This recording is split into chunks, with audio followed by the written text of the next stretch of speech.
The Philippine Navy's modernization story continues to move forward, and this time the spotlight turns to Indonesia, where a major milestone has quietly but significantly taken place. At PT PAL Indonesia, the assembly stage for the Philippine Navy's newest landing platform dock, designated LD-603, has officially begun. This development marks a critical step in expanding the Navy's amphibious and humanitarian capabilities, and it reinforces the growing defense partnership between the Philippines and Indonesia, two maritime nations facing similar regional challenges in Southeast Asia. Visuals from the shipyard show large prefabricated sections being aligned, welded, and reinforced, a standard modern shipbuilding approach that allows multiple blocks to be built simultaneously before final integration. For the Philippine Navy, seeing LD-603 take shape is significant. This vessel is expected to be the third LPD in service, both of which have already proven their value in amphibious operations, sea lift missions, and humanitarian assistance and disaster relief operations across the country. Originally, however, the road to this point was supposed to be much shorter. Under the initial contract, delivery of the first new LPD was targeted for 2025. That timeline has now slipped. PT PAL has fallen behind schedule, and delays have become an open secret among defense watchers in both Manila and Jakarta. To its credit, the Philippine Department of National Defense approved a contract amendment that reset expectations, pushing delivery to late 2026.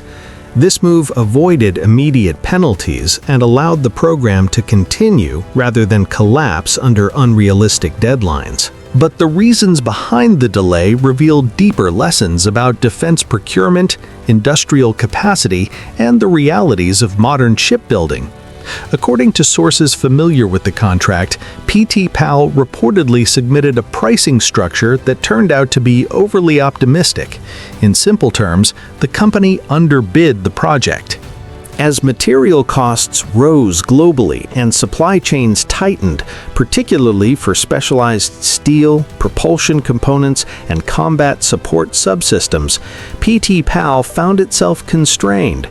The shipbuilders struggled to procure key materials on schedule, not because of technical incompetence, but because of cash flow limitations tied directly to the contract's financial assumptions.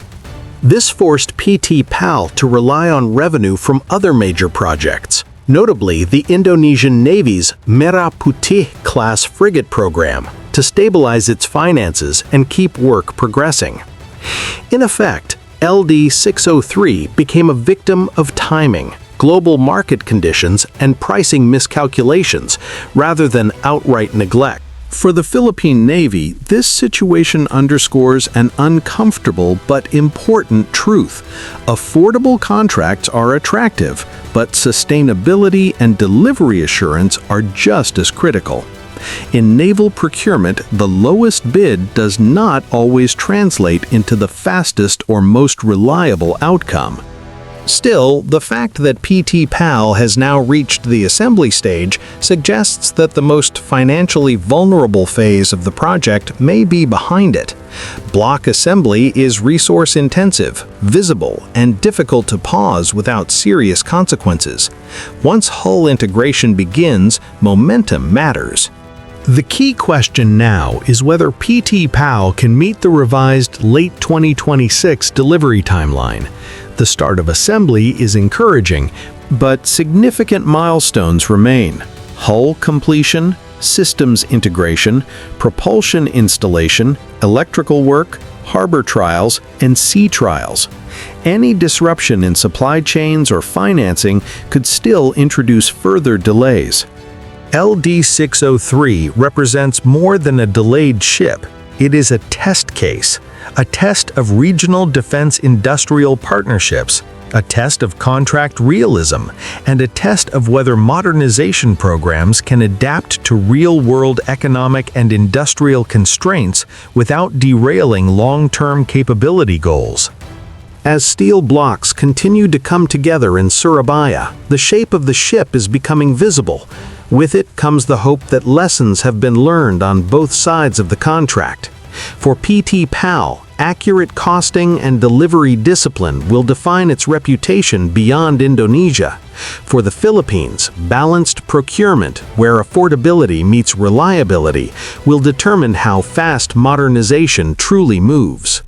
If PT PAL delivers LD-603 by late 2026, the narrative will shift from delay to resilience.